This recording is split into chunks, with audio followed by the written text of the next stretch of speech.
We are now live on YouTube. Thank you, sir.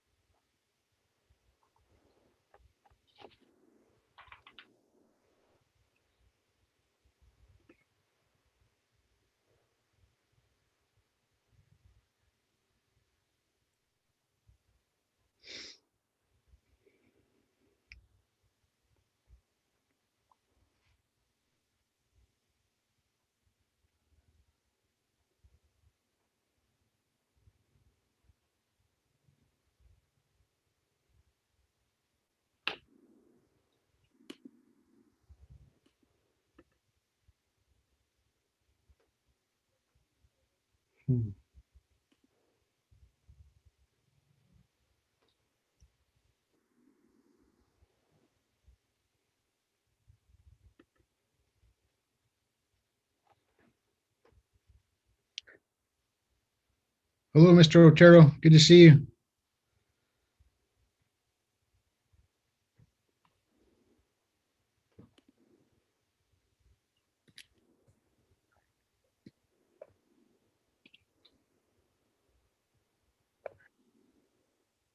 Hello, Mr. Merrill. How are you? I'm doing good. I'm doing good, sir.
Excuse me, Mr. Smith. Yes, Karen, It looks like you're missing 2 board members. Would you like me to contact them?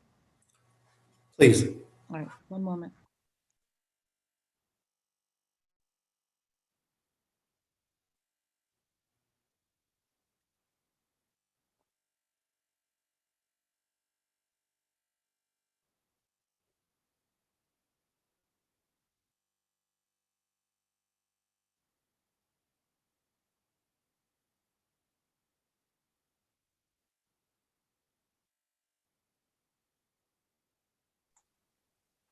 Good morning or good afternoon, Mr. Otero, Mr. Vickers, staff. Good afternoon. There's a bunch of people on here. Good afternoon, Mr. Hidron and Mr. Otero. Mr. Vickers, we got to get one thing straight. Mr. Hidron lives in River Road in Belen. That's my dad. So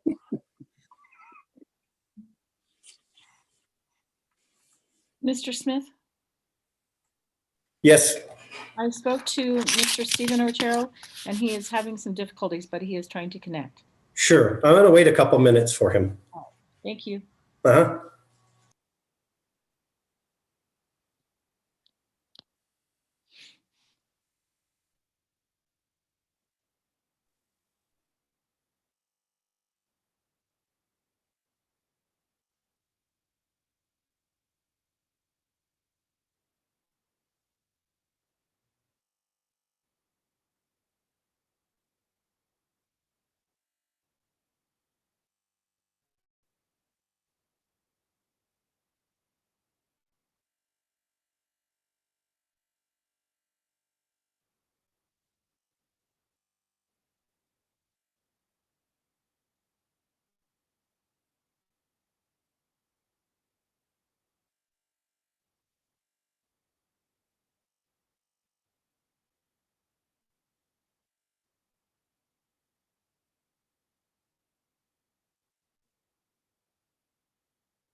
Mr. Smith, I believe they're all there.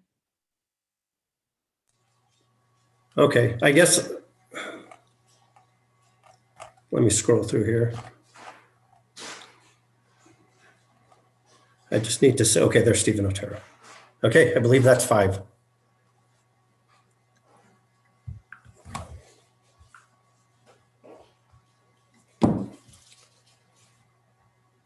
Okay, so the time is 3:02, and I'm going to call this work session to order. The board members are participating via Zoom, and I'd like to welcome those who are also participating via Zoom and those watching the work session via live streaming. The links to the meeting is on the district webpage under Board of Education. In the event there is a disruption in the audio portion, I will pause the meeting until it is reestablished.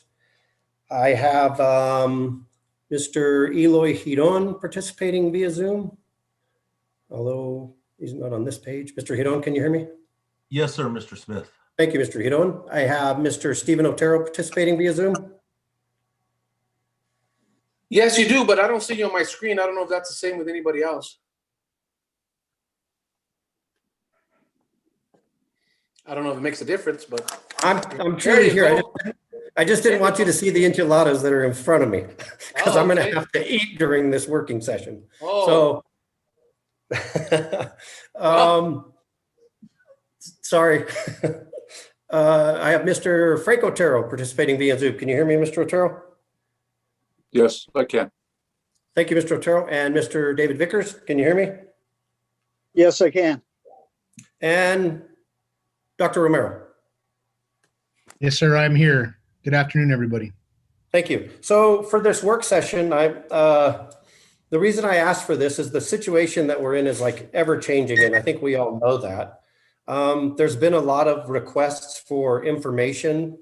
I've received a lot, I'm sure that the other board members have, about where things stand and what we're doing and everything. And I think it's very important that we just update everybody periodically. And I know that that everybody is receiving different concerns based on what district they represent or whatever the situation may be. But I wanted to make sure that we all had a chance to get an update, go over the concerns that we've had, maybe get the answers to some new concerns we may have. And I'm looking forward to, a polite professional discussion here. There is no action going to get taken in this work session, but I know that I've reached out to Dr. Romero on numerous occasions to get input from some of the stuff I had concerns about. And he's been really good about getting me that information. And I need very little information on particular subjects, and I need a whole bunch of information on other subjects because this is a very, very important issue, and we have people all over it. And as I was talking to Dr. Romero, we have over 8,000 students, and if you do the math, include the parents and the guardians and the people that are watching over them, that's a lot of people that have different opinions as to what we should be doing as a district. But this is so important. These kids are so important. This staff is so important. The safety of them all is so important that I felt it was important for us to discuss this on a more regular basis than we have. And this is not a decision-making thing. This is just for for us to get some of the answers that we have. So I appreciate everybody for being here. I don't think I've ever seen this many people at a work session ever before in my life, but welcome. This is primarily for the board members, I think, to get some of the questions that they need answered. And we obviously have a lot of the professionals that are here to answer them. So I'm going to go ahead and turn this over to Dr. Romero and Mr. Stephen Otero.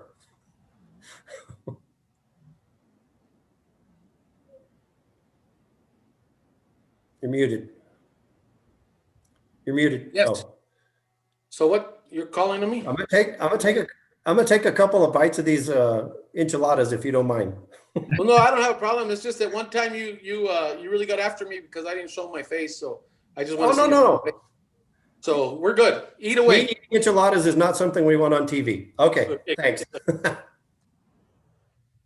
All right, my turn.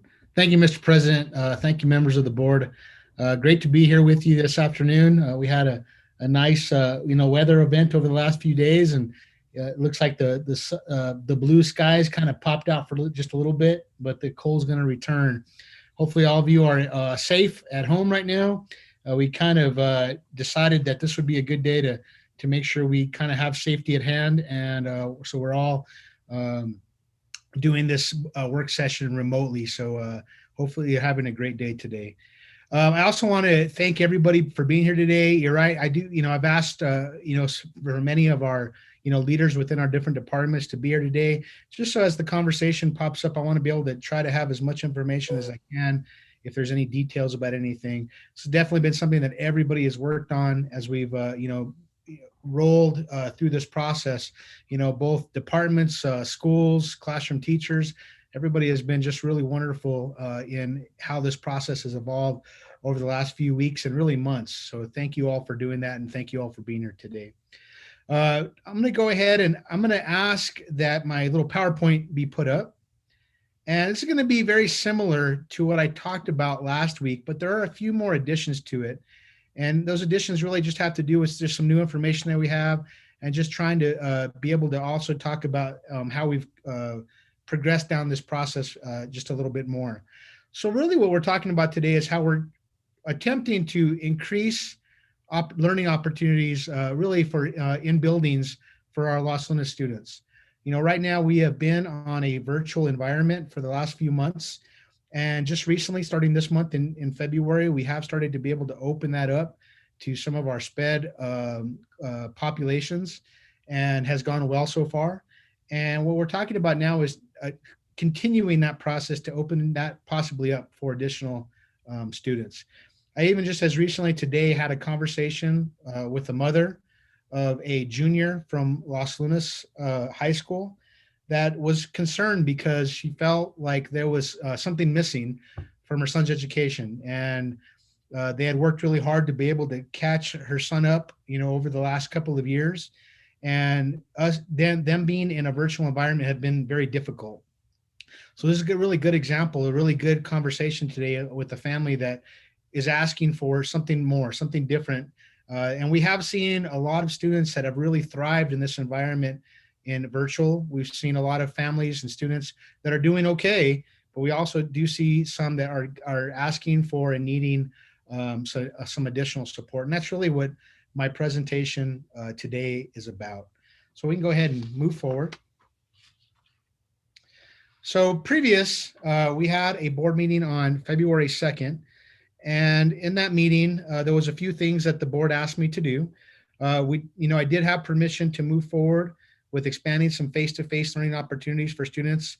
Definitely, absolutely following the guidelines by NMDOH and NMPED for specifically special education students. And we started that with some of our CEL classrooms and started to extend that to some other classrooms that we've had that are within the SPED world and DD pre world. There was also some questions about just some specific processes, and I want to talk a little bit about those things today. We've really been able to refine some of these processes so that they are much more detailed. Those having to do with bus transportation, what that's going to look like, how students and staff enter campuses and leave campuses, how students and staff, if they have any symptoms, what do we do? And then, of course, how we disinfect classrooms and make sure our environments are safe. Next slide, please. this all really has to do with allowing students and families to have some choice based on their specific needs that they have for their learning capacities and needs. And really, there's two different areas. One is students and families that want to return in a hybrid format or just really in-person learning could have that opportunity, but in a very limited and scale capacity. And I think that's really what this plan is all about, is being able to start off and really be able to work with students that we know need the support, but also do that in a way that we are living within the realm of our resources, and to be able to do this very scalably. What we do on day one may look different when it comes in terms of how many students are participating a month in or 2 months in. We very well may be able to accept more students in those scenarios and have more of a demand for that. But this also allows for students and families who want to remain fully remote can continue to do that. And like I said before, we have a lot of families, a lot of students that are being very successful in this environment, but also, for their own personal safety reasons, they want to be able to stay in this environment, and we want to be able to meet that demand. Next slide, please. So all of this really comes around some foundational pieces as we move forward. And with that, we want to keep these things at the forefront as we are developing any plan moving forward. And it's really about the health and safety of our staff and students. It's about providing well-established safety plans that are in place and certified. And we have been able to create those plans. I'm going to share a couple of those plans with you a little bit later that do meet the requirements set forth by PED and DOH. And it's all starting to transition the staff and students in the community to where we've been only in a 100% remote environment, and now starting to move into some opportunities where we do have some face-to-face opportunities. But it's also knowing that we have to educate the whole child and really being very specific and intentional about not only making sure we're meeting the needs of the students academically, their core classes, math, reading, writing, social studies, but also making sure that we can meet their needs social, emotionally. For many of our students, for all of our students, we've been out for a long time. We haven't seen friends. We haven't been able to, go out to restaurants or go into parks. And as you start to see our community start to open up, as recently as last week, we're starting to see and definitely having conversations with families and students about the need to make sure that we're meeting their needs, social and emotional needs moving forward. So even when the time comes where we have students that can come back into the classroom, that'll definitely be high on the priority list, is making sure that we're meeting those needs, both social and emotional. Providing a high quality instruction. This is in either environment. We're continuing to get better every single day at our virtual environments. What we did on day one looks a whole lot different than what we're doing now in February, midway through February, and we're going to continue to improve on this. I do not foresee that our virtual environments will ever go away. We've had a lot of success with a lot of our families. We're going to have a request from families to continue this environment. So we're now working on ways in the years to come how we're going to be able to continue to provide this kind of environment and continue to get better at it every single day. But also looking at in-person opportunities. And we've had this term hybrid, which allows for students to come, at least a couple of times a week. And that's really the definition of hybrid from NMPED, is do students have the opportunity to come at least twice a week? And so we are definitely looking at those plans to be able to allow students to do that. And we want to be able to make sure that we do this in a way that's going to be of high quality and a world-class environment for them to be able to have those opportunities. A little bit later, we're going to talk a little bit about some of the curriculum that we're looking forward. That's going to help us start to go down that process and make sure that we do have a high quality in-person and virtual curriculum moving forward. And of course, continuing to be transparent with our community. We want to make sure that we are trying to be as clear as possible with these plans moving forward, but also taking in all of the information that we're getting from our community. And like President Smith said, we have lots of thoughts about how this should move forward. And we've been trying to be with our ears open to try to take in as much information as we can to try to create plans that are going to meet the vast majority of our students in our community. Next slide, please. So this slide's going to look a little familiar. This is something that I brought up last time, and there's a couple of changes to it. So I'm going to talk about that. These were the recommendations that I brought forward last time, was to be able to allow us to transition into a hybrid environment for instruction. And this would also meet some of the requirements that we have to be able to play in NMA sports. Now, I hate that I have to connect those two, but New Mexico PED has connected those two.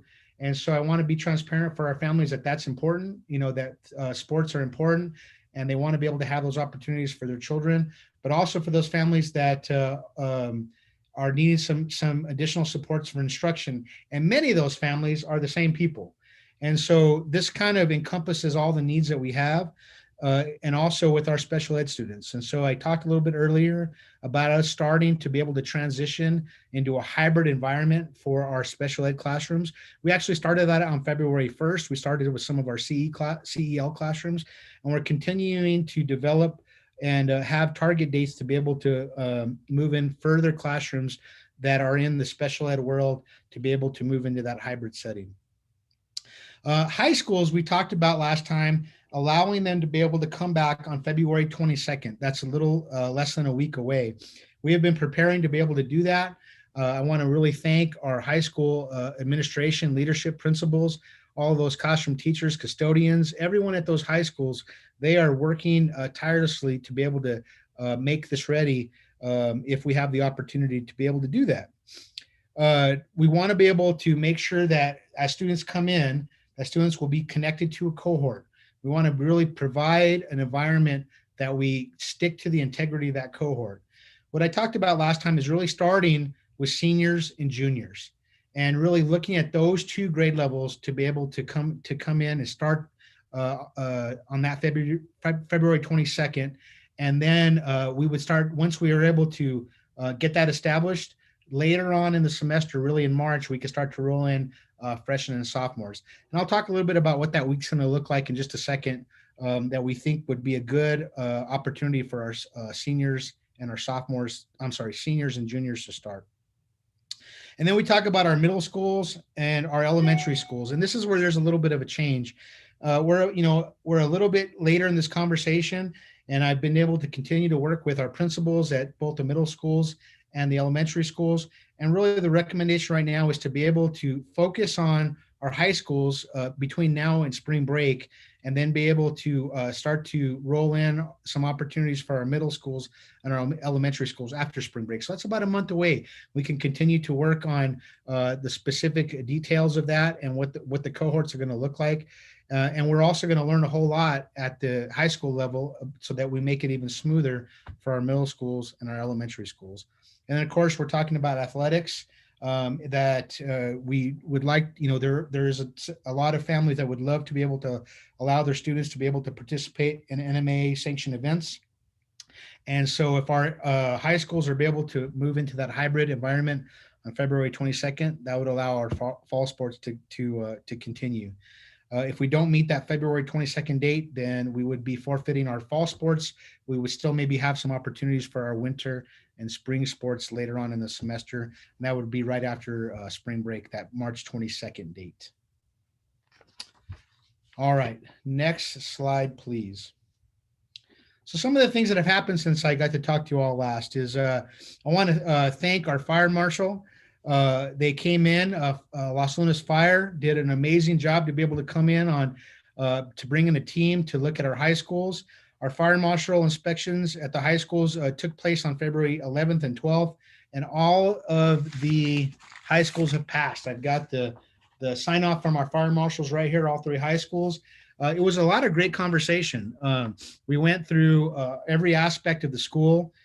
So we, how kids enter the schools, what it looks like for us to be able to have student center, how we're checking temperatures, how we're getting that initial information coming in, how we are directing traffic throughout the schools.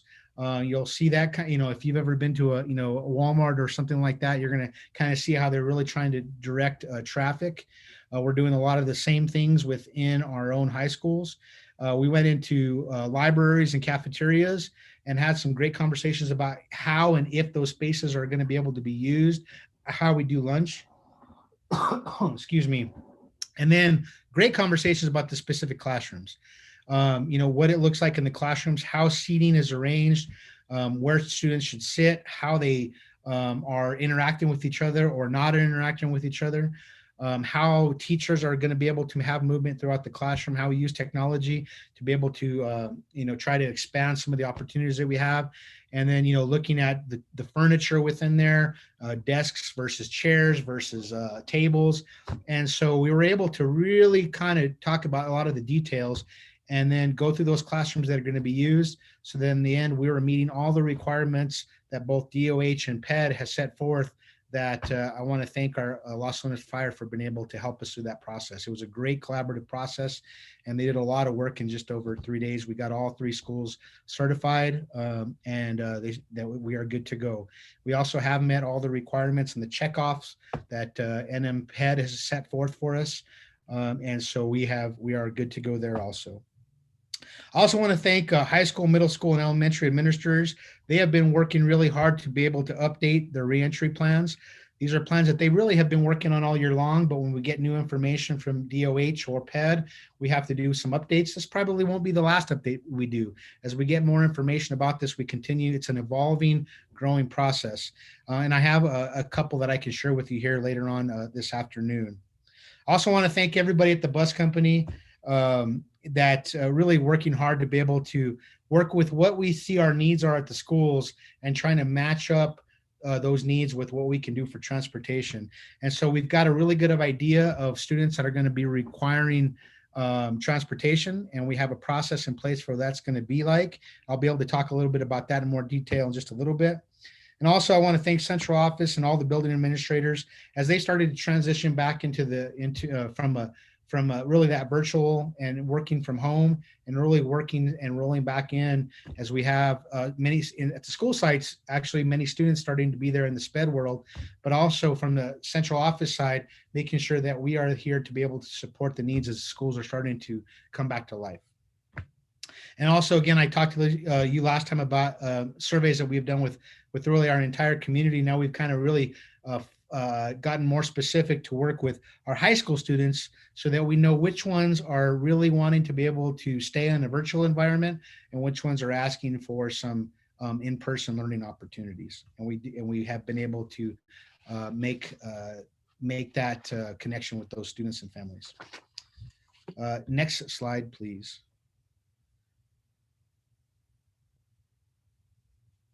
So again, I just wanted to make sure that I said thank you to Los Lunas Fire and Chief Gabaldon. Just thank you for all your work. It was a great collaborative process. They were able to get all 3 high schools done in 2 days. They were able to, bring a team out. And again, it was just great to be able to walk with them through the classrooms, through the hallways, as we kind of problem solve little, just little issues that you have as you have a plan, and then you start to, realize flow of traffic, making sure we're not, causing more work for ourselves. Are we being as efficient as we can? And also just seeing consistency through the classrooms. So thank you, Los Lunas Fire. You guys are amazing. Next slide, please. All right. So I want to go into some examples. I'm going to see if I can I share my screen now? I'm going to go, let's see if we can jump off of this one. I'm going to see if I can share my screen.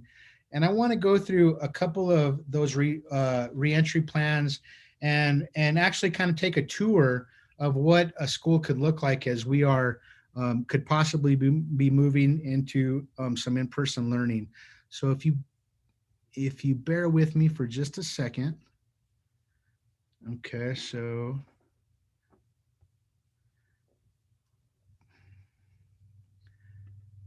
this is an example. Everybody see that? Thumbs up if you guys can see that. A reentry plan for Los Lunas High School. All right, very good. This is just an example of what we've asked the schools to continue to do. And they've been really working hard on these reentry plans. We've got plans from all the schools, and we are still working on some specific, details for some of our schools. But our high schools are well established. That's what we're looking at, is being able to ask students to be able to come back for some learning opportunities face-to-face at the high schools first. And what this does, I'm just going to kind of, filter through here. This is a, nice letter from me about what we're doing. And just kind of, it really lays out specifically all the different areas that are being required from us from DOH and NMPED to make sure that we have covered all those COVID safe practices. And so as we come through here, each one is very specific to that school site because the school sites are laid out differently. They have different sets of resources. They have different sets of staff. And so we want to make sure that we're all kind of one, looking at it from the same, speaking the same language. So here you have a same set of definitions, but we're also looking at it from the same playing field when it comes to what's being expected to us from DOH and from Department of and NMPED. So we have, how we report, how we prevent. These are all exactly the same guidance that we've been getting from Department of Health. Those expectations for face coverings. So there's no question about it is going to be required for anybody that comes onto the campus, and what that expectation is, what is a face covering and what isn't. And we're able to just be able to go through each of these pieces all the way through. What surveillance testing is, as we are now surveillance testing 10% of our staff that are working with students. And as we start to ramp this up, we'll be bringing more staff into the surveillance testing protocols and group. And if we do move into a hybrid environment, we would be shifting that up to 25% of our staff. What happens in case we do have a case of COVID, or even if it's just symptoms? This is very specific about what happens and how we do that, what those action steps are, so we can actually see that plan in place and follow that plan so it's consistent across the district. What happens if we need a quarantine? And so we do have those processes in place in every school site. Every school does have an isolation room, an isolation bathroom. We have been able to work out that process and make sure it's very tight with our Chief Gabaldon with Las Lunas Fire. And so you can see here that we'll have a consistent expectation across the district. What the decision tree is, these are an example of this is if we do have somebody that shows symptoms, does this mean that we have to close down a classroom? Does this mean we have to close down a wing? Does this mean we have to close down an entire school? This will help us with those decisions. This is some more information on air filtration. We do have those devices set up in the classrooms. Those were also approved by the fire chief as he was able to inspect and make sure that each one of them are working in the classrooms. We have really talked about transporting students, and let me see if I can, this might be a good time for me to be a little bit more detailed on that. We're really excited about some of the conversations we've had about transporting. And so if you are a student that's going to be riding a bus, or you're going to be a student that actually gets to the school themselves, either by dropping off or driving yourself, there are going to be some consistent expectations across the district about how we do this. One of the things we're going to be doing is we're going to be working with Raptor, and many of you may be familiar with the term Raptor. Raptor is a partnership we have for visitors that come to the school site. So if you've ever been a visitor that comes to the school site, you're going to have your ID. You drop the ID in, and then is able to print out a badge for you. It's got your picture on it and the date. And that allows us to make sure that everybody that's coming onto the school site is okay to be there. They're okay to be around kids. Well, Raptor has also been working to add a student side to this. And it's a lot of the same technology, but it's for a different reason. And so what Raptor is going to be able to do is allow us to be able to send home a pre-screener that families can fill out before they even step out of their house. And it's a lot of the same questions that you have when you come onto our school campus now. Do you have any symptoms? Have you been in contact with anybody that may show symptoms or is COVID-19 positive? Are you wearing a mask today? And so it's going to be a lot of those same pre-screener questions that we've had. So we know that those families have actually thought about those things before they send their child out for the day. Those students that are going to be riding the bus, there will be 2 people on the bus, and that's going to allow for us to be able to, one, verify through a visual check, how students are looking. We can also take temperatures.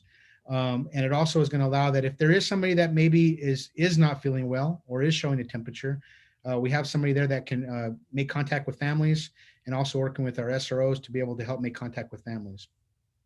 As we have students coming onto the campus, we will be doing is actually having everybody come in through a common area to come onto campus. and we'll have staff there that's going to be able to man this on a daily basis. And we've looked at a partnership vendor that will allow us to very quickly take temperatures of everyone coming through the building. It's basically kind of the same technology as your cell phone that's able to read your temperature and also document that temperature. So we'll have that documented also. And once you're able to pass that, then you're able to have access to the school facility. And we're going to be able to do that in a very efficient and quick manner. So we're not spending a lot of time just trying to get students onto campus. So excited about what that's going to be. We feel very comfortable with the processes we have in place. And again, I want to thank transportation, everybody involved with helping us come up with the guidelines as we move forward to allow students back on buses if that's a possibility. Again, I talked a little bit about social emotional learning. This is going to be a very important process and part of what we're doing as we come back in. This is where we are actually just making connections with students again. We are checking on their well-being. We're having conversations with them. We're getting to reestablish our connections and our relationships with them. But it's also, being able to make sure that we meet individual needs of students. So for many of them, they may have some needs when it comes to just academic needs. And there's stress and anxiety. There could be stress and anxiety around the realm of just us being in a pandemic. It could be about not being with peers for a while. And so we want to be able to be very specific with the individual needs of students. And we're actually working with some of our coaches across the district to actually develop some lesson plans that we can give to all of our teachers across the district about what we can do those first few days and actually first couple of weeks about social emotional needs and starting to integrate in-person learning and curriculum into that. And you'll start to see, as we start off, more of a heavy focus on social emotional need, and then we can start to hand it off into the world of academics and in-person learning again. Guidance for in-person school reentry. So just a lot of what those specific roles and procedures are going to be for every school when it comes to before school procedures, how we do lunch, how we do classroom transitions, and how after school works. It's going to be different from a high school versus an elementary school. So you're going to see some very specific, detailed, and individual plans for each school site. And then, of course, guidance for in-person school reentry. We want to be able to really talk about and give teachers guidance about what the classroom is going to look like, how we are going to be using supplies, some of the curriculum, some of the technology, how we use masks, how we go to the restrooms, how we use sanitizer. It gives an expectation throughout the day about how we are doing all those COVID-safe practices and integrating that into what we would normally think of as in-person learning that we would have in either in a class, so first period, or in an elementary setting, reading time, what that's going to look like. We've also been very intentional about staggered start times, so we don't have a lot of students coming at once. And really, this is really going to take effect if we are down the road of hybrid learning. This is not going to be really an issue on day one or maybe even month one or month two, because we're going to be very specific about the students that are coming in and very controlled amount of students that are going to be there all day long. So as we do that, we can also be very intentional about staggered starts and staggered ends, so we don't ever have a bunch up of people either coming onto campus at the same time or leaving campus at the same time. Staggered dismissal times, kind of the same story there. You're seeing here an example of the schedule. This is at Los Lunas High. And so what we talked about earlier was being able to bring back our seniors and our juniors. And this gives you a good example of what that looks like. We're really breaking up those groups of students into 4 cohorts. And so what that means is, let's just say that I'm a senior and I'm going to be in cohort or group 1. That means I would be coming on that Monday and Tuesday of that week. And then on Wednesday, Thursday, Friday, I would be in a virtual learning environment. And then I wouldn't actually be coming back for my cohort until 2 weeks later. But there are some other opportunities that I would be able to come in for other areas. So when I talk about the cohort, I'm talking about the specific core classrooms: math, science, social studies, language arts. And then I also will have some other opportunities to be able to come back when it comes to some of my specific electives. Athletics could be an example of that. but also working with my counselors. So there's other opportunities that they can come back that are going to be still connected to their cohort, but not connected to that specific cohort time that's for core classrooms. And I'm going to have another example of this schedule here in just a little bit, kind of put everybody together so you can see who's what and who's where. And so you can continue to see a sample school schedule. It's very detailed so that teachers and students and families will know what that looks like, whether you're part of cohort 1, 2, 3, or 4. And so this is an example of what a reentry plan has looked like. I want to thank everybody that was part of that. They did a great job. And we're continuing to roll through them. And these are going to be living documents. So if we have the opportunity to be able to come back, they're constantly going to be evolving. I want to show you one more. And let's see if I find it. So here's an example. No, hold on a second. Okay, here's an example of a video from the same high school that gives us a visual of what it's going to look like to be able to come in. So I hope that you guys can hear this.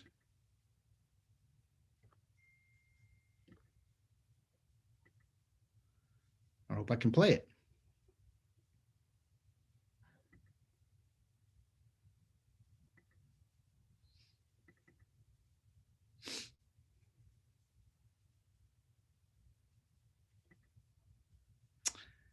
I am not having luck.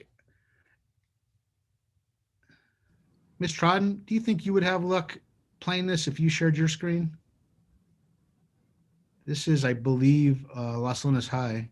I can definitely try. Hold on. John, are you there? Is there something we have to do on Zoom to allow the audio? Because I think Zoom's using the audio at this time. We have to share it somehow. Not that I know of. Once you share your screen, it should work. I've never Yeah, seen. it's just not playing for me. Ms. Trodden, if I unshare, do you think you can try it? Yes, I'm willing to try. What do you mean? Okay, hold on. Okay, I'm going to stop sharing. I'll let you try sharing. Let's see if she has luck. This is one of those things where it worked earlier, doesn't want to work now. And I want to thank Ms. Trodden. She's really taken the lead on working with schools to update their reentry plans and be able to really provide these captions of what it's going to look like at each of the schools.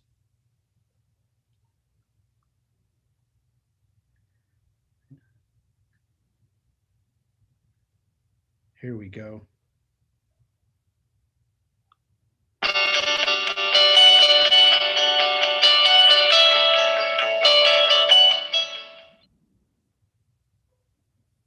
Multi-layer masks are required. The school site has masks available near the entrance and in each teacher kit.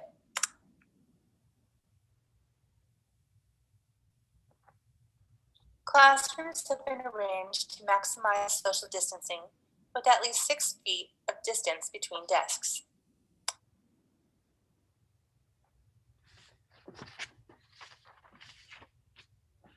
Tables are labeled for 1 student per table facing the same direction. Meals will be grab and go. Students will follow arrows on the floor for traffic direction. Students may grab a breakfast or lunch upon arrival between 7:45 and 8 o'clock or during a scheduled open period.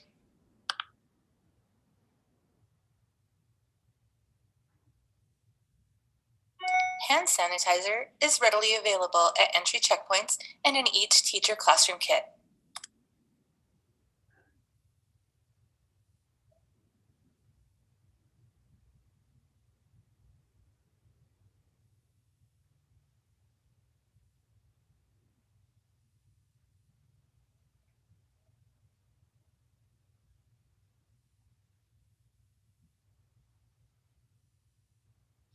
It looks like we lost. Sanitation protocols are a part of the site's reentry plan.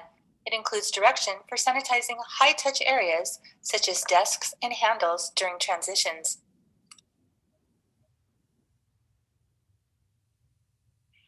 Los Lunas schools will use MERV 8 filters, the highest quality compatible filters. They will also run the central air fan continuously, open dampers to increase airflow, and deploy HEPA air purifiers with high air circulation in every classroom.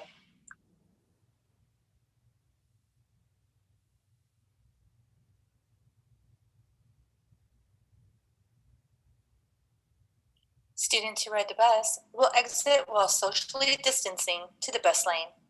Students who drive or are parent pickups will exit to the front gate parking lot by following arrows at the time of their individual scheduled dismissal.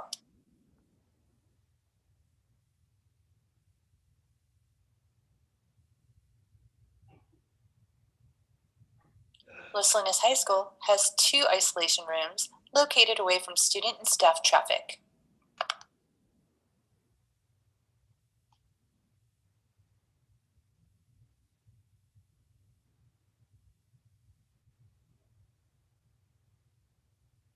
All staff will enter at the main south entrance and will have their temperature checked in the main foyer, then log temperature in the health screener through a QR code. Students will arrive on campus via driving themselves, drop off, or by bus. Student temperature checks will be taken at the guard shack, west drop-off area, or on the bus. Student schedules will determine their arrival time. They will enter through the main south entrance or north gate at the bus drop-off.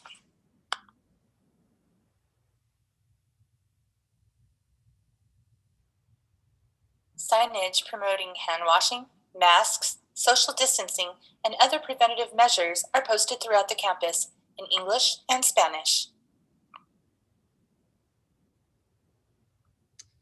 Thank you, Ms. Trotten. Wonderful. All right. If we could go back to my PowerPoint, please.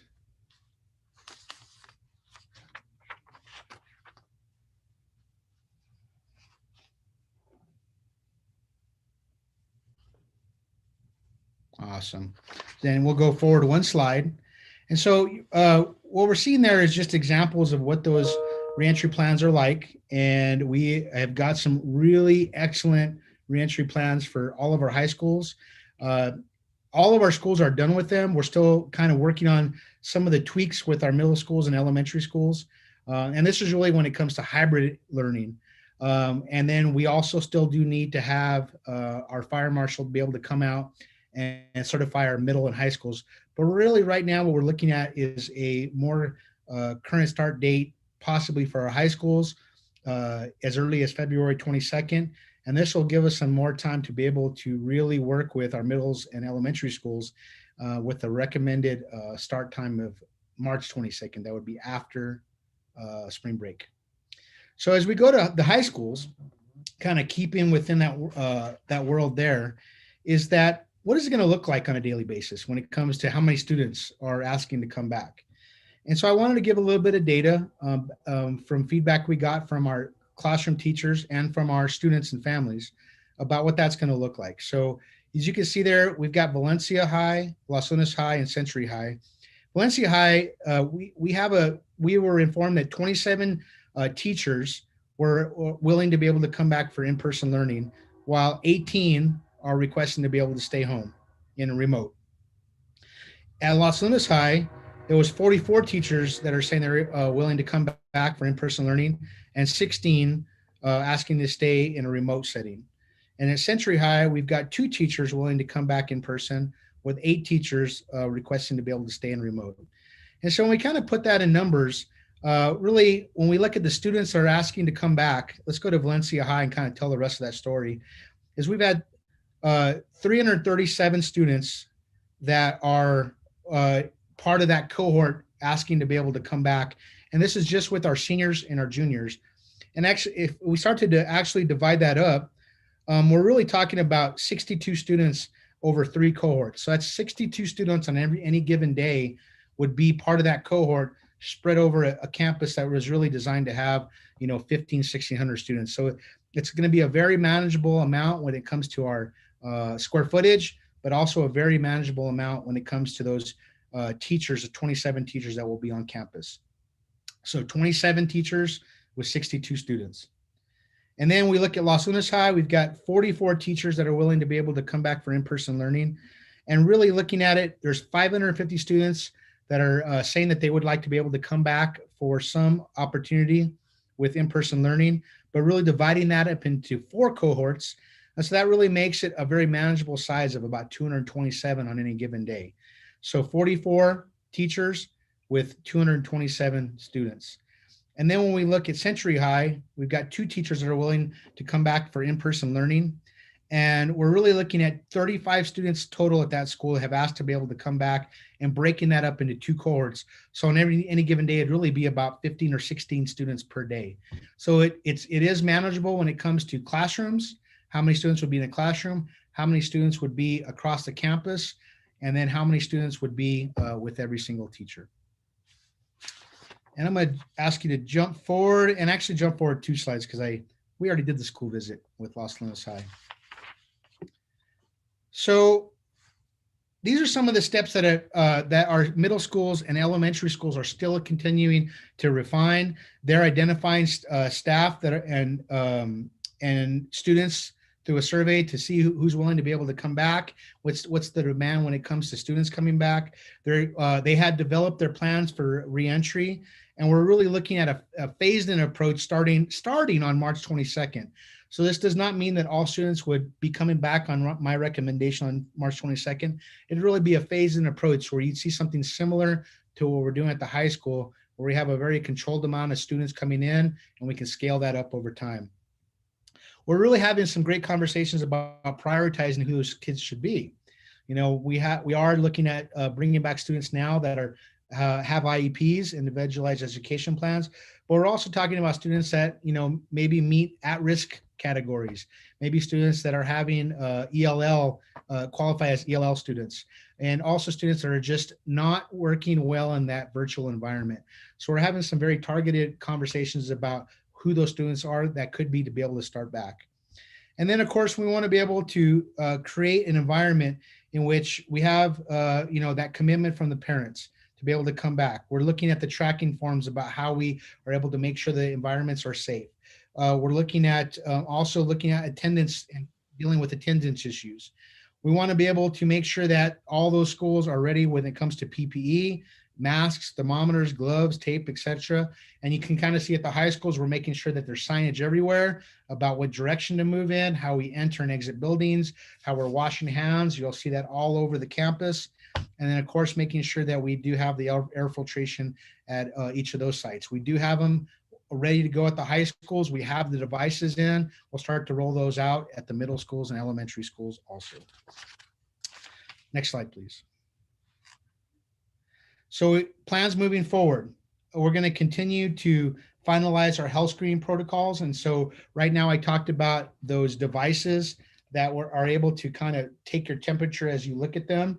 Those haven't come in yet, but we've been able to talk with the vendor. And so you see us starting to finalizing the last little bits of these protocols to make sure that we are able to do what our plans say. Finalizing the contact tracing. Once we're really able to get a really good handle on what students are wanting to come back, we're able to complete that contact tracing protocols, making sure that we're holding those cohorts, the integrity of those cohorts in place. We do have the numbers at the high schools, but we have some time to continue to work with families at the middle and elementary settings. We want to increase those opportunities for in-building learning.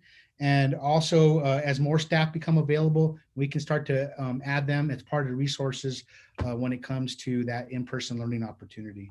And of course, we want to be able to continue to explore more ways about how we're using after-school programs through our extended learning program, and one through either clubs or after-school opportunities. So we're trying to think outside the box about how we can allow for as many in-person learning opportunities as possible. You know, some of those examples are athletics for sure, but we also have clubs and we also have some after-school programs. Next slide, please. So this is going to be a familiar slide that you may remember from the last time I was able to present to you all. So, you know, we talked about schools being able to come in, and here we are, February 15th. So last week we were able to go through and really start to transition much of our staff back into the buildings. You're going to see a whole lot more teachers actually teaching virtually now from the classroom. I've had a lot of really good feedback from that. They've also started to be able to kind of get their life in their classroom and bring their life back. Bring their classroom back to life. And so it's really nice to just see those schools really start to have people in them a little bit, even though we're making sure that we're following all COVID safe practicing, wearing masks, social distancing, and washing our hands. We did do the site walkthroughs. So again, I want to thank our fire chief with Los Lunas Fire. Did a great job. Thank you for supporting us. And we've started to create those rosters for remote and hybrid learning or in-person learning. This week, what we have is we still continue to have our staff transition back full time, and that's not just at the school sites, but also at central office. We want to make sure that we're going to be able to meet the demands of our schools as we are getting closer to this. We're starting to possibly, I think I said this wrong. We're still getting information back from families about whether they want to be able to have more opportunities for face-to-face. And we're really doing that with our middle and elementaries now. And then if we need to, if we're able to move into these to a hybrid environment, we're preparing to be able to increase our surveillance testing to that 25% model. Next week, if possible, we will be ready to be able to work with our high school seniors and juniors for that hybrid instruction environment. We will continue to adjust our protocols as needed. And this would possibly give an opportunity for our NMA sanctioned events to begin. And then really, this is where the change happens. It's not really till March 22nd that we're looking at even starting to transition in small opportunity, small groups for our middle schools and our elementary students. Next slide, please. So here's the same thing, but in a calendar format. February 1st, we started with our CL classrooms. This last week, teachers were able to return to the classroom if they wanted to. We were able to install those air purifiers at the high school level, and we did get the fire chief to come out and visit. This week, we're going to continue with some professional development opportunities. And later on this evening, we're going to be talking about Nearpod. Nearpod is a software that will allow us to more easily transition to being able to deliver virtual content and in-person content really at the same time. And then all of a sudden, and also if we're given the ability to, we would be able to have juniors and seniors start to transition in starting next week. And this is where I want to be specific about what the first few weeks are going to be like. So really, if possible, let's go back a couple of slides. One more. There we go. That February 22nd is what we're calling reorientation week for our high school students, our juniors and our seniors. And really what this is going to do is we're going to be able to even bring in fewer students and smaller cohorts to really do a few things. One is reorient them with their schedule, make sure that they know where their classrooms are, be able to have some in-person opportunities to just talk with their teacher, kind of on a more informal or what you would kind of think of as like the first day of school kind of activities, but also being able to really get oriented with all the COVID safe practices about how they're able to enter school, how we leave school, what the cafeteria is going to be like for grab and go, what the transition or the flow of traffic throughout the building is going to look like, and then specifically what's going to be the expectation inside the classroom.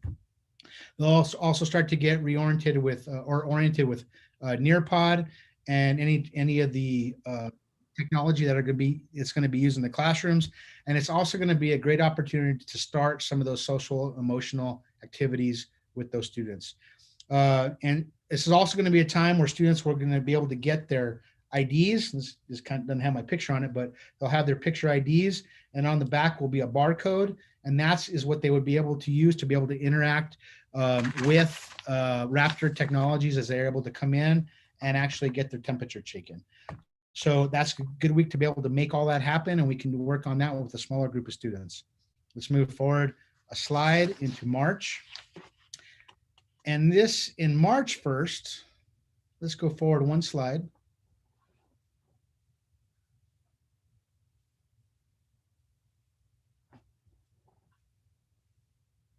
There we go.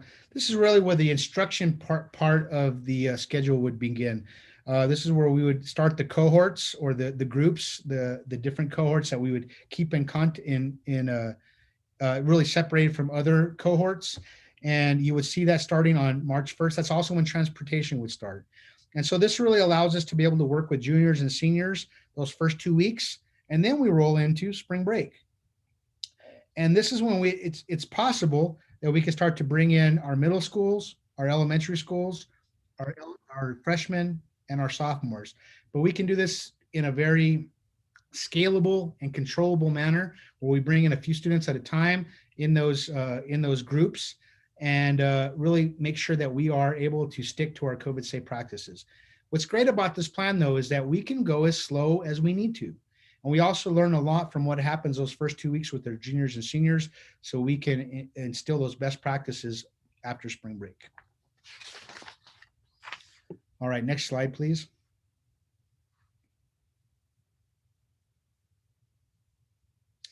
Again, this is just this is another common slide that we had from last time, just kind of showing all the different PPE that we have, a lot of the preparation we're getting for our schools to make sure that the schools are ready. Our high schools are ready to go when it comes to, just having all the arrows and being able to direct traffic in certain ways. And we're going to start to be able to do this now with our middle schools and elementary schools as we get closer to the possibility of having some in-person opportunities there also. One slide, please. So this really just summarizes up a lot of the information we talked about, that we want to be able to increase learning opportunities, in-person opportunities for students. We really want to continue to develop and improve on our building safety plans. You saw an example of what that reentry plan is like. We're still continuing to work with our local DOH and Las Lunas Fire on making sure that we can take advantage of all the vaccines that we can get. And I just wanted to make sure I put in there that support from the community. This is really the feedback we got on that original survey, where we did have 52.9% of the students wanting to be able to return and 41.5% of parents wanting to return. All right, next slide, please. So this is just really kind of a summary of some of the realistic views of what hybrid instruction could look like. And we can also kind of swap out just, for the word hybrid, also looking at just increased learning opportunities that are face-to-face, but just ensuring that we will abide by all COVID safe practices. We're going to be wearing masks. We're going to be keeping social distancing, and we're going to continue to wash our hands frequently. We have to be the models for that. That students would be allowed to return in a cohort model. It's going to be important that we keep the integrity of that cohort there. There could be a combination of in-person and remote learning. And so the teachers would be developing instruction both in person and online simultaneously. And that's why we want to be able to look at a tool like Nearpod to allow that transition to be a little bit smoother. Students will also receive academic support from teachers and staff in a face-to-face learning environment, and not just academic, but also through social emotional. And so those are really the components that we have moving forward into what that face-to-face environment is going to look like, especially how we start off the first few days and the first couple of weeks. Next slide, please. And so this is, again, just to require all the requirements by PED to be able to move forward, to be able to have access to a hybrid environment. We do meet all those. If you kind of look on the right side of that slide, you see that where it says school safety plan checklist for COVID-19 preparation and response. We do meet all the requirements for all those checklisted items. And so with that, with us being able to meet all the requirements from our fire chief and from the COVID safe school safety checklist, we do meet the ability to be able to move forward into a hybrid learning environment. Next slide, please. Again, this is just a real quick summary of what Chief Gabaldon went through when he was able to visit our high schools. We're able to meet all of these requirements, and we did get verification for the fire chief. Next slide, please. And so here is just Well, this is where we do have the school reentry plans, and I was able to show you an example of one. All of our schools have submitted their school reentry plans. We're working on a few schools with some specific questions that we have, but our high schools are well-developed plans. We're really proud of them. We're excited about them. And so they are part of that Canvas course that we have created, that I want to thank everybody for their hard work on that. And then, so again, next slide, please.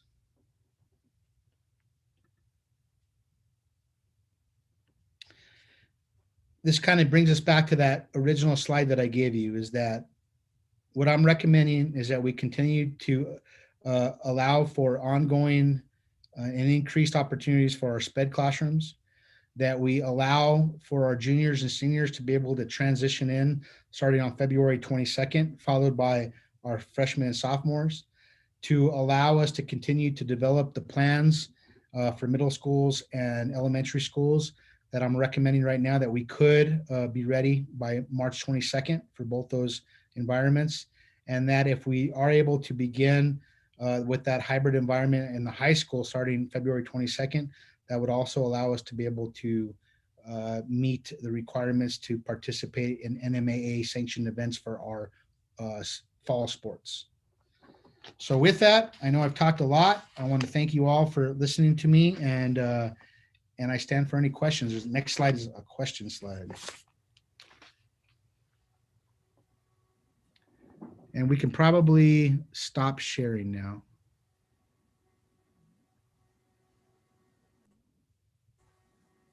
Okay, board members, we're in a work session, so if you have any questions, that would be the time. Dr. Romero, I want to thank you for this presentation. I want to pat you in the back. That's the most work I've seen in 10 months. I really want to thank you for that. You and the staff. I know you didn't do this all by yourself. I have probably 3 pages of questions here, and I don't even know where to start. And I'm going to start just on this one right now with the surveillance testing. Can you tell me how that program it works out for us? How is it administered? Yes. Go ahead and explain that to me, and I have questions after that. So surveillance testing is basically randomized testing of our staff. And so any staff that have contact with students become part of the pool for surveillance testing. Right now, we're required to be able to surveillance test 10% of that pool on a weekly basis. If we move into a hybrid environment, we'll be required to surveillance test 25% of that pool working with students. So the way it works is you are randomly selected if you're part of that pool that's working with students. So let me just kind of keep it in the world of what we're doing now, 10%. So we're able to generate a list of 10% randomly generated staff that meet that requirement or that definition of working with students. And they are given a code. They're given kind of a link that allows that is provided to us by NMPED. And they are working with a company that provides a COVID test that is a saliva test. The saliva test allows you to do the test at home. So when you get that code, you're able to sign up as a user, and you kind of put your name in, you put your address in, and then what it does is it ships you out a COVID test to your home. And as you're able to, when you're signing up for it, you're also making an appointment with a healthcare professional, so that when you do the test, you're actually in a Zoom environment just like this. So you get the test, it gets mailed to you, you open up the test, you get onto your Zoom, and the healthcare professional on the other side of the Zoom is able to walk you through what to do. You fill up a little vial, of saliva. You're able to put it back into a package. It's the pre-packaging is already there, the pre-postage is there. You seal it up, and you're able to send it back off. And then you will get the results of that in about, I think the average right now is about 48 hours. So that is the gist of surveillance testing. So those employees that are in the surveillance testing program have to be in contact with students right now? They would be employees that would have contact with students, yes. Okay, who's our administrator of the surveillance testing? Mr. Baca. Okay, one question that they asked me on this, who pays for the surveillance testing? Because who pays for the surveillance testing? So what I understand is that when you go through the process, part of that sign up is going to see if you have insurance. So that I think so basically this is a requirement from the state. The state's going to try to recoup their funds from insurance, and the next would be from CARES money. So there should be no out-of-pocket cost from our employees.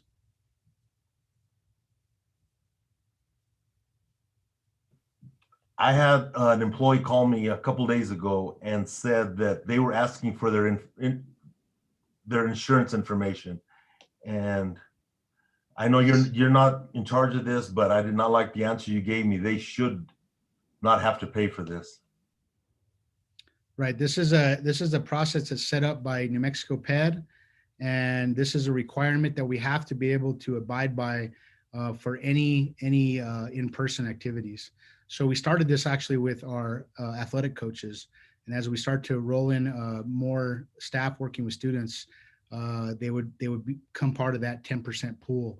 But this process was developed by NMPED and the partnership they have with the company that does this.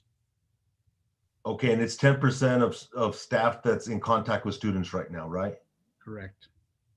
Okay, on your Raptor program, we had a meeting this morning, and we are upgrading or we're renewing our Raptor program, and there was some questions that came up, and I like the answers that I received, that we're going to be able to use the school badging system. The students are going to be able to swipe through, and that's going to go ahead. I think the way I understood it is going to make sure that there's accountability with the health check, right? Correct. Yes. Okay. Who do we have an administrator that is going to be overseeing that process?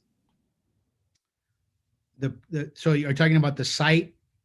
My question is, if we have a student or a staff member that comes through, swipes the badge in, and then they go ahead and get that health checklist, and they have to answer one of the questions saying, have you traveled outside the state in the last 14 days? And we're going to be on the honor system, or you've been exposed to someone with a COVID, and they hit yes. Right. How does that look once that gets checked off? Yeah, so once those students are able to answer those questions, or if they show any symptoms anytime during the day, then they would be referred to the nurse, and they'd actually be referred to the isolation room. So the nurse would be able to be the person that's going to be overseeing those students that maybe either answer a question that does not meet the COVID safe practices, or maybe show symptoms. Let me clarify my question. So if I'm coming on site, I swipe my badge and I fill out the questionnaire and I hit yes, I've traveled outside the state, I will be allowed to proceed then? You would be referred to the nurse and the isolation room. So you wouldn't gain access to the campus, you would gain access to the isolation room. Okay.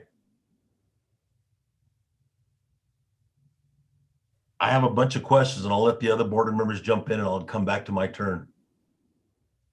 Thank you, sir.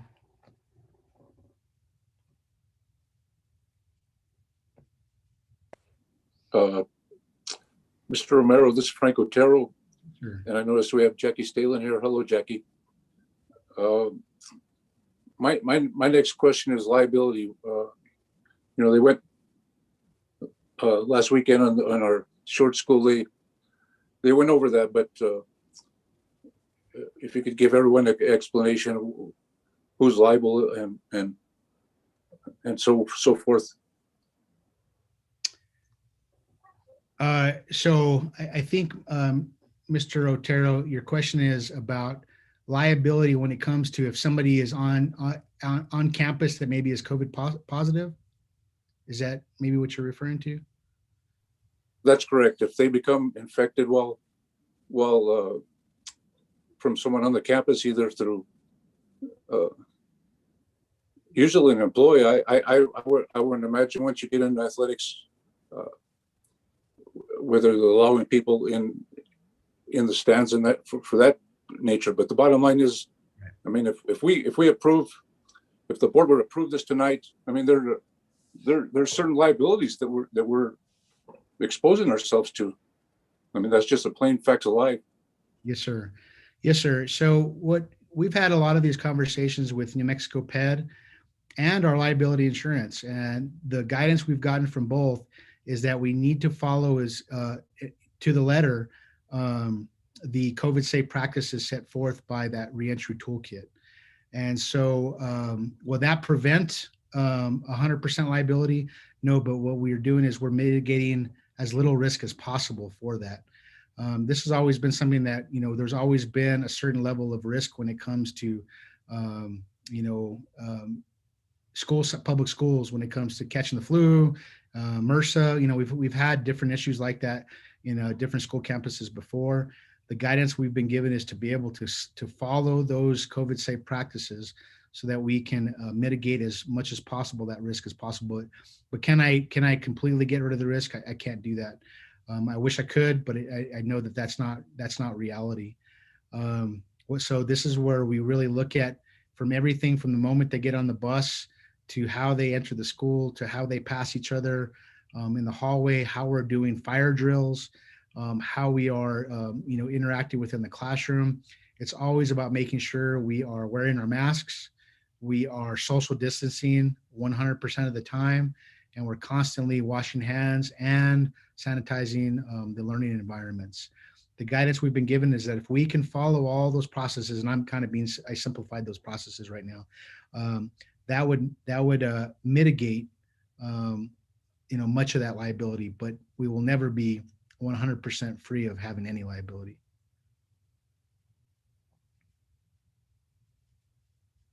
Mr. Romero, thank you. I personally, I understand that. My point was to, you have your presentation, but I think that the board needs to know, and I think that people out in the community need to know that there's other factors involved more than just all you got some excellent bullets and excellent points, but I mean, we would have to be serious about, people complying with the policies. I mean, that's just it. There's no exceptions to the rule. Thank you. 100% agree, Mr. Otero. This would be something that we would have to abide by 100% of the time by 100% of all of us. No exceptions. I completely agree. Mr. Smith, I know I deferred to all the other board members, but I don't want to jump back and forth, and I want to echo what Mr. Otero just said there. We're getting ready in Los Lunas schools, we're getting ready to set a bar or a standard to go into a hybrid model. We've never done this before. We're getting ready to go into a process that we've never done. And I think what Mr. Otero is trying to say is, if we deviate from any of these plans or we don't have it documented, that liability falls back on us. I mean, that class on Saturday showed us, make sure you ask these questions. Don't create shield, create policies, get something behind it. And I think that's where Mr. Otero was headed.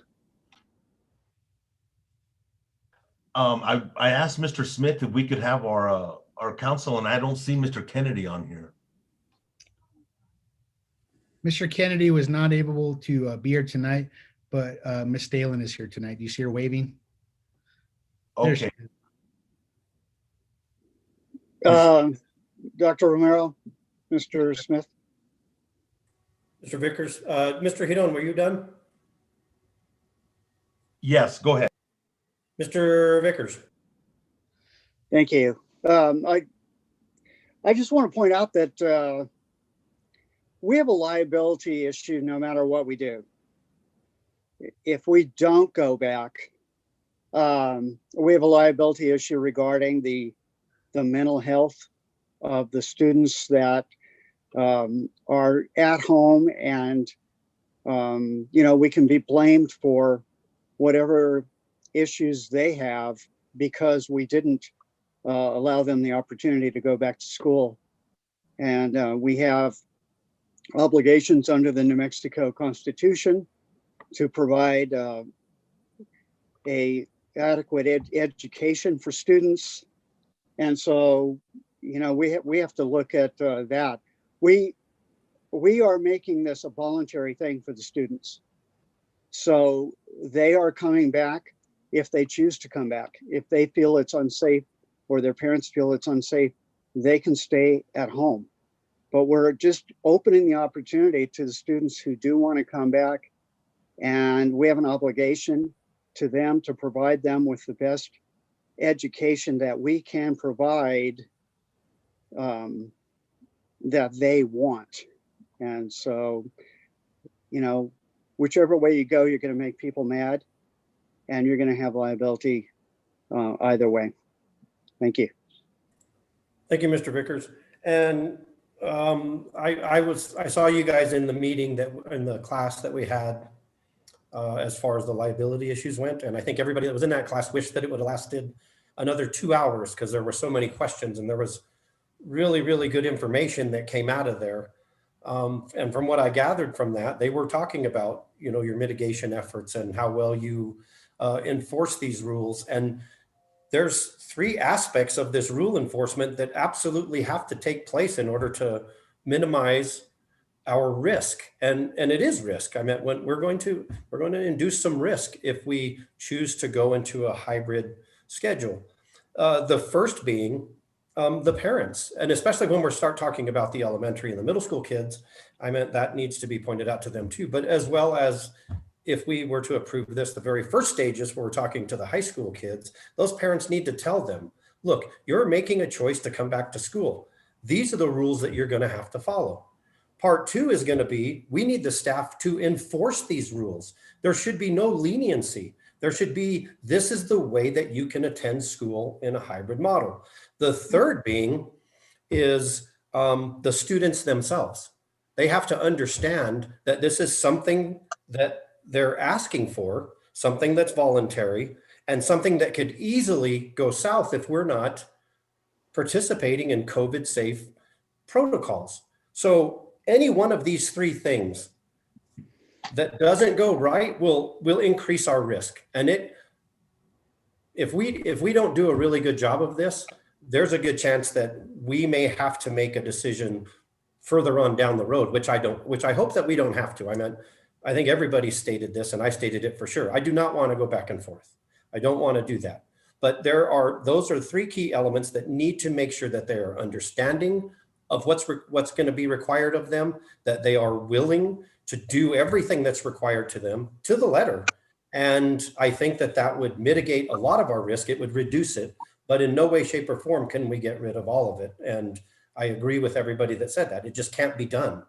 But I think mitigation is key, and it's going to take all of that to make that happen. But I wish that class and that conference would have lasted a lot longer. Did anybody else have any comments?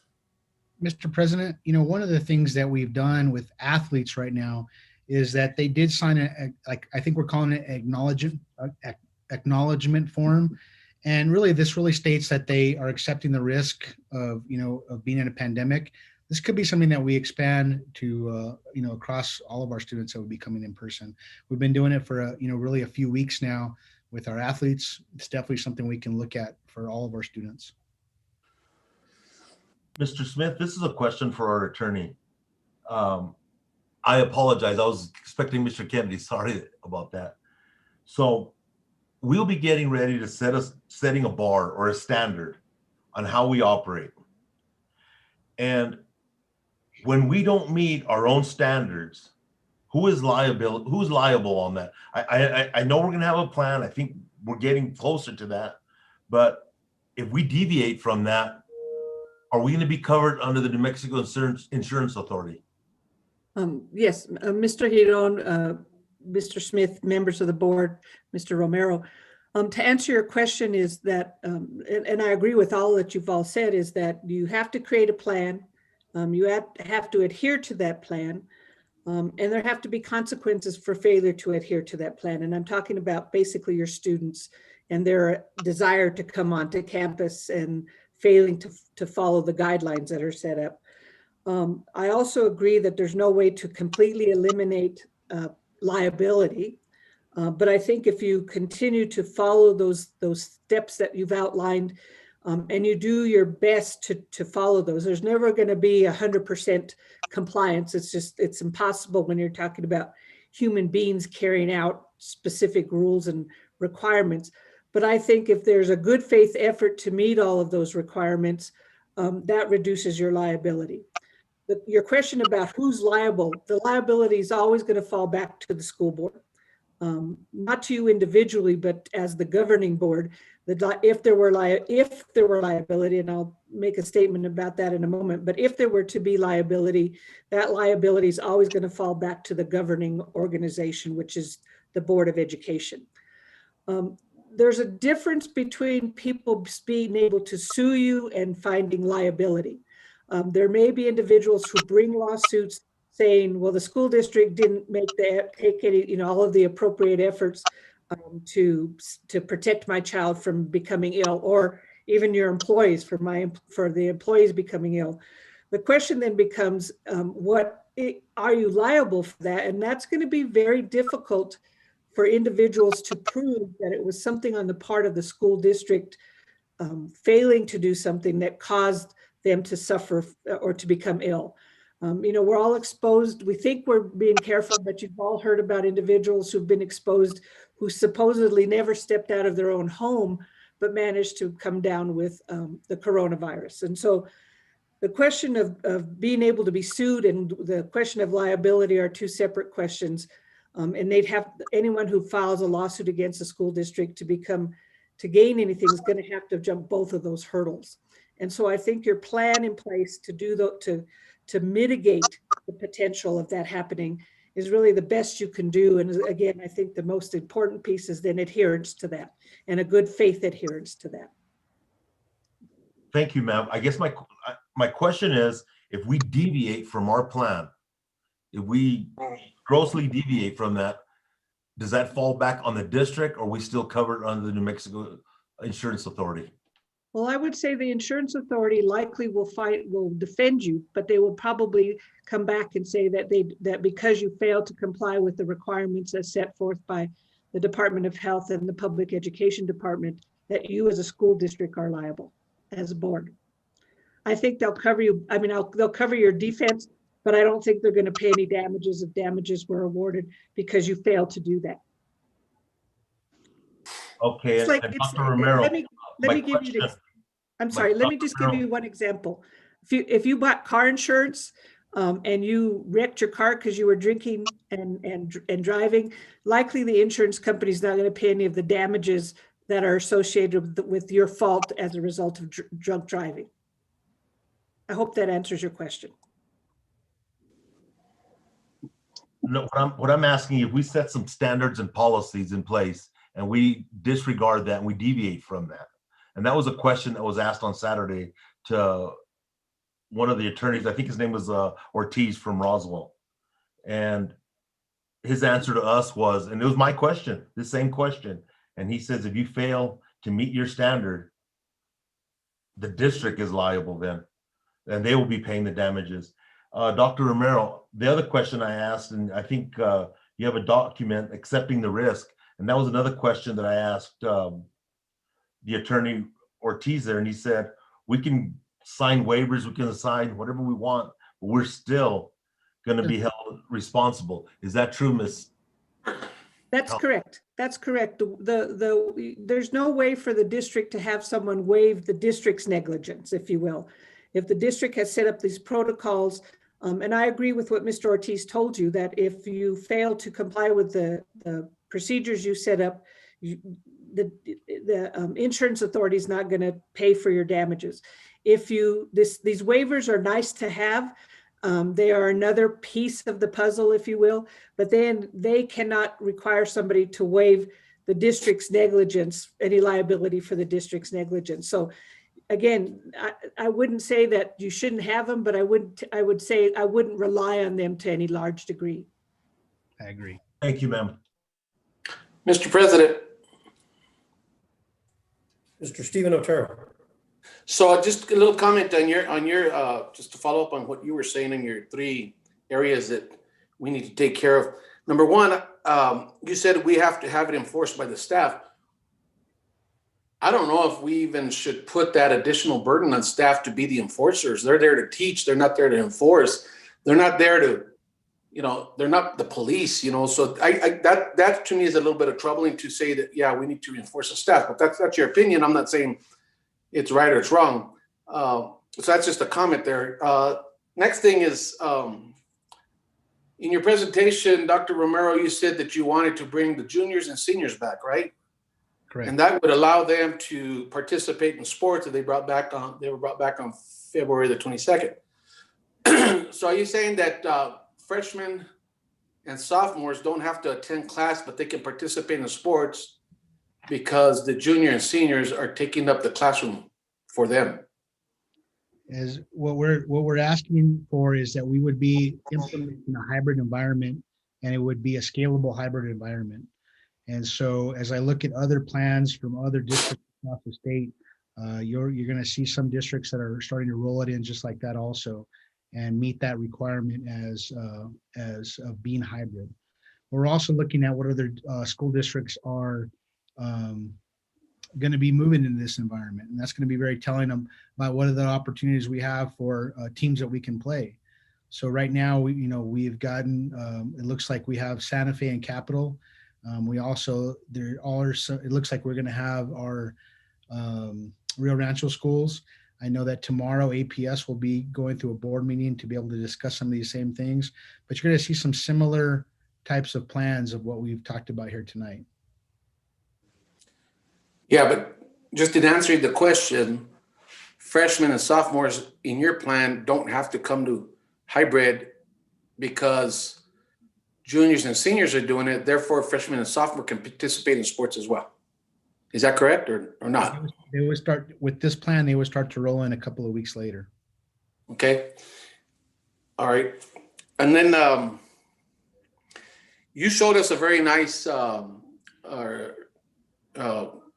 presentation in reference to the high school. Is every one of our schools ready with the same type of arrows on the floor? I noticed that there was tape on the carpet of that room. I mean, at this point today, are they ready? Are all the schools ready? No. So what we've done is we've been able to get the 3 high schools certified, and then we'll continue to work with middle schools and then elementary schools. So can all schools start on February 22nd? No, but that's not what I'm asking for. No, I realize that, but I mean, I think we need to move forward. If you want to phase it in, we need to really keep ahead of the game and make sure that we're all ready. I know you're coming in phases, but so here's a concern that I have, or maybe a comment I have. Okay, I'm just hypothetical. I make a motion that we go ahead and approve your plan to bring students back on the 22nd. Okay, fine. That's done because we know the high schools are ready.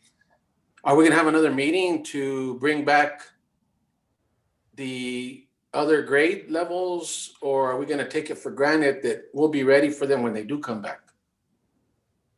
Well, my next step would be to get the high school started, and then to start to work with both with our fire chief to be able to get our elementaries and middle schools certified. And so, those are definitely, we're going to do the same process that we've done before to be able to make sure we meet all those COVID safe practices. We can definitely continue to give you guys updates. We do have, board meetings between now and then, so you can see the progress of middle schools and elementary schools. Now, those schools have turned in their reentry plans. They are creating those kind of snapshots, videos of what it's going to look like at each of those school sites. And the next step for us is to be able to make sure that we get everything that's required with those fire marshal visits. So is it ready for February 22nd? No, but by design, it wasn't going to be in the first place. We would be ready for March 22nd with my timelines. Okay. So then the next question I have is that our neighbors to the south, Belen schools, are purchasing the exact same air filtration devices for our classrooms. In our meeting on the 2nd, I asked about the air filtration devices that would, and you said we would be getting one for every classroom. Although Belen, and I respect his take on it, who used to work for Los Angeles Schools, Antonio Cedillo, said that it was required and necessary to comply and to really be effective, that 2 air filtration devices would have to be in the rooms because there's not the full coverage. Are you prepared to do that at the high school, or it hasn't changed since our last meeting? Well, I can't speak for what a representative from Belen School said. I can tell you that we met the requirements set forth by NMPED and DOH, and it was signed off by the fire marshal. What we're going to be doing for any classrooms that are over 1,000 square feet, we'll be putting 2 units in those rooms. So it's just 1,000 square feet. So the average classroom, according to Andy Garcia on the last meeting, said they were about 900 square feet, the average, which is 446 coverage on those air filtration devices. That would mean that you need 2 even for your standard classroom. You know, and I understand you're saying that we are complying with PED, but is PED clear on saying the filtration has got to be able to accommodate So 900 square feet? the air filters that we're putting into classrooms is one step in multi steps. So what that looks like is we've got the MERV 8 or 9 filters. So that's the first level. Then we've got the air filtration systems that go in there that are able to transfer the air, 2 to 3 times per hour. That's the second. The third is we have all the dampeners open, so we're moving more air through the classrooms, and we have the fans blowing constantly. So those 4 mitigation efforts is what allows us to be compliant with the requirements by PED and DOH. Okay, and you also said that on your in your presentation, in reference to showing how we're getting ready, and there was photos showed of units that it was stated that we would be installing MERV 14 on these units on that presentation, when in fact we're not using MERV 14s. No, so I'm not aware of MERV 14s. The requirement is MERV 13s by the state. And if we can't do that, then we have to do these other mitigation efforts. And that's the report I just. Yeah, no, I'm just saying that your presentation said, maybe it said 13, MERV 13s on when they're showing pictures of the units, but we're not doing MERV 13 filters, right? Okay. Dr. Romero, hi, this is Andy Garcia. If I could just clarify, I think the presentation said we have MERV 8s in our units, and the state is requiring 3 to 5 air changes per hour and 900 square foot space. The units that we purchased, they actually can clean the air 3 times per hour in 1,326 square feet. And they do clean the air 5 times in 442 square feet, 4 times in 884 square feet, and 3 times in 1,326 square feet, 2 times in 1,700 square feet, and 1 time in 2,200 square feet. So these units they'll actually clean up the air 3 times, which is the minimum required by PED, 3 times for 1,300 square feet. Thank you, Andy. You're welcome.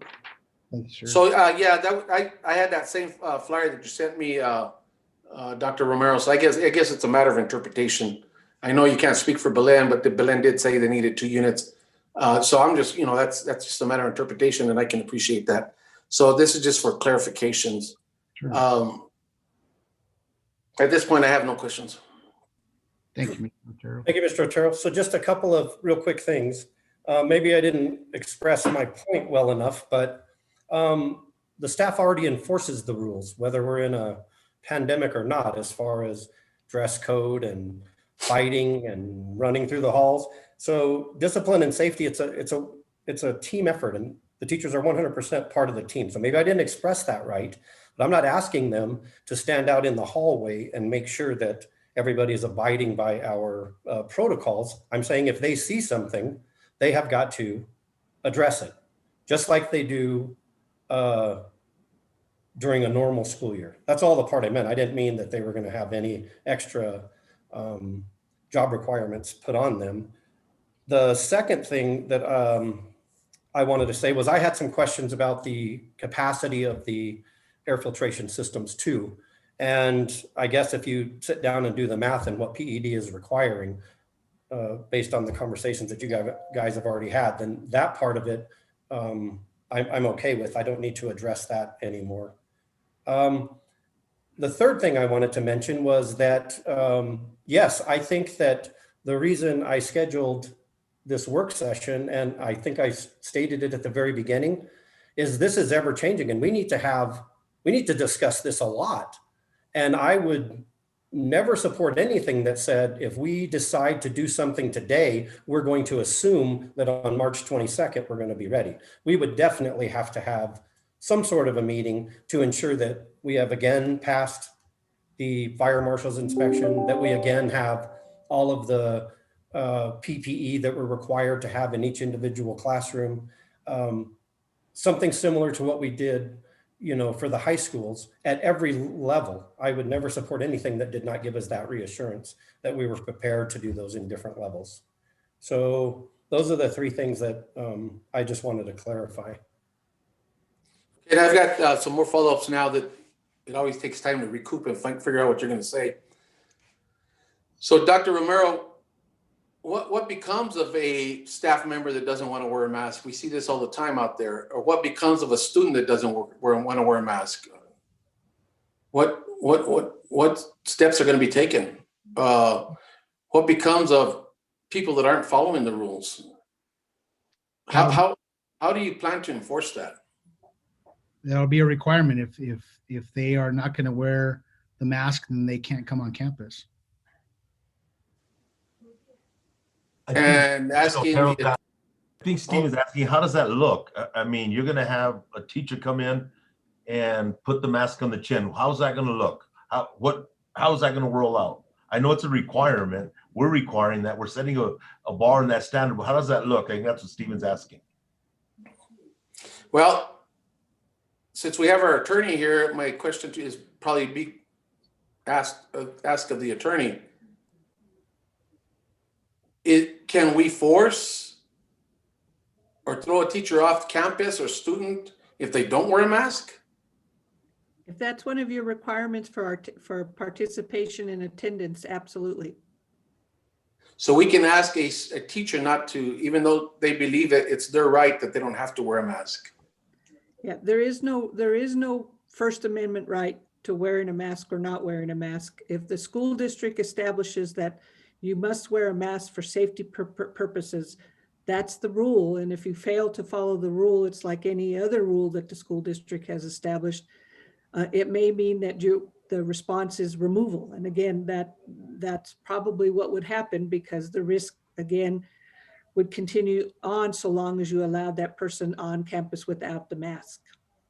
Okay. And I think the same thing happens is if they remove the mask during the day, and they, again, it's going to have to be clear to everybody. And I'm sure Mr. Romero and the remaining members of the administration are trying to make those rules as clear as they can to the staff. But yes, you're right.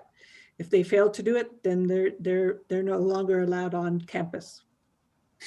What we're looking at doing is updating the student handbooks so that it's very clear for all students and families about what those requirements will be.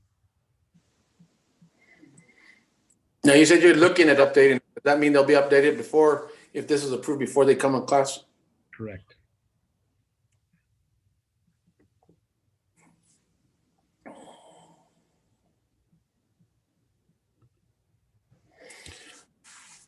At this point, I don't have any other questions. I guess we're going to be getting into the board meeting here pretty soon.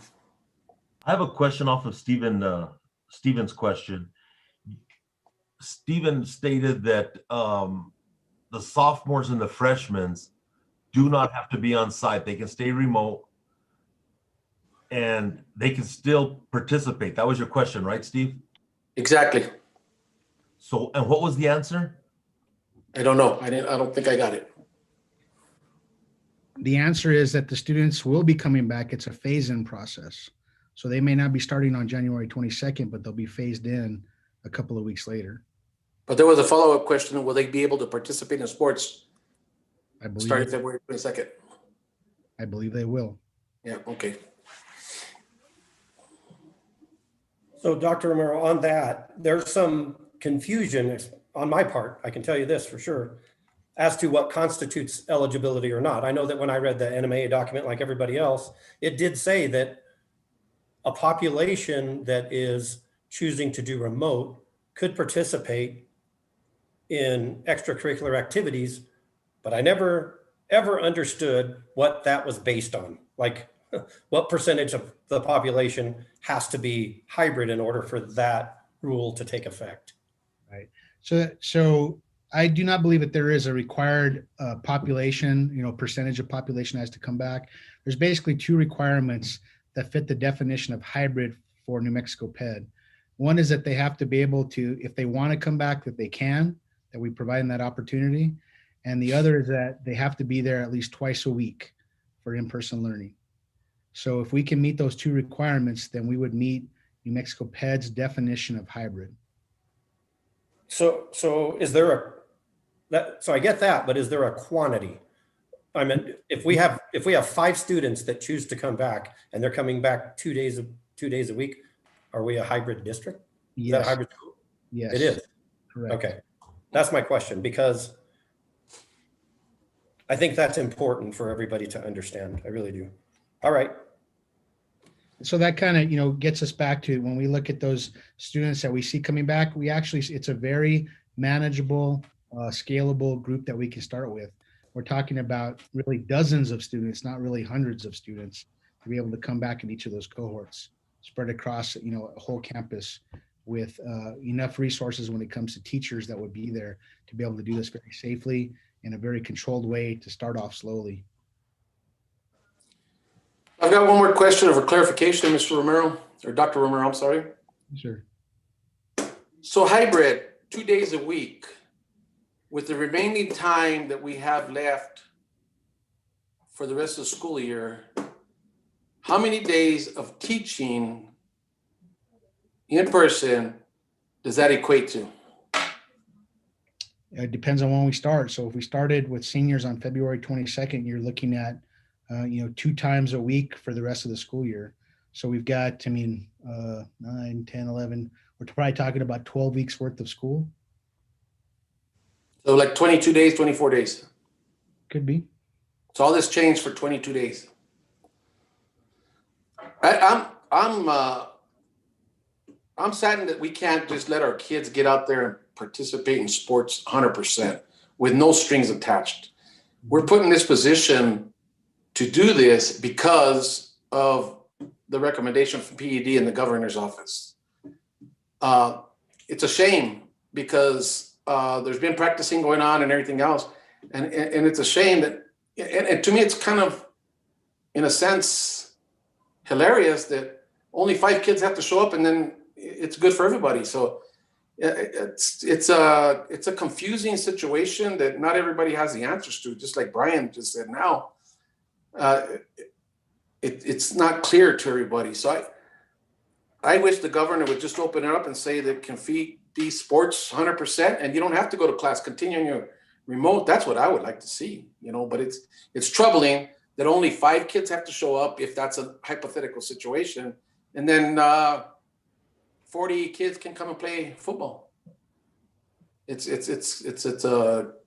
without a better choice of words, it's a crazy situation. That's it. Thank you. Mr. Romero, Mr. Otero, I just want to clarify, isn't that rule from NMA? That's not coming from the state. Isn't NMA the one that's making all the districts make this decision? Good question, Mr. Otero. So,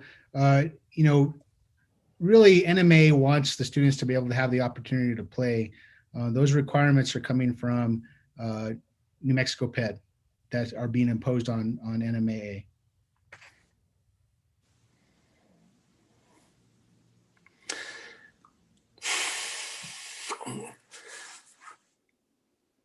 Frank, are you still working it?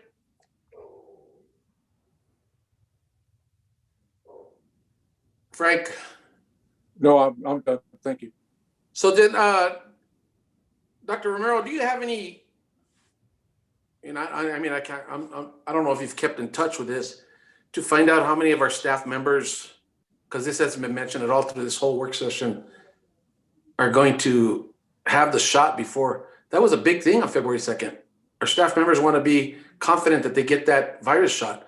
Is there any ongoing counts or research, or is there any ongoing from the principals to find out how many teachers have had this shot?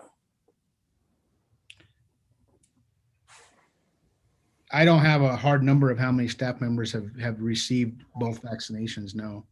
And I should have said staff, because I've been trying to include everybody on this. Sure. So I apologize, not just teachers, but staff. Thank you for correcting me on that one. We continue to work with our local DOH and Las Lunas Fire to try to take advantage of, as many vaccines as possible.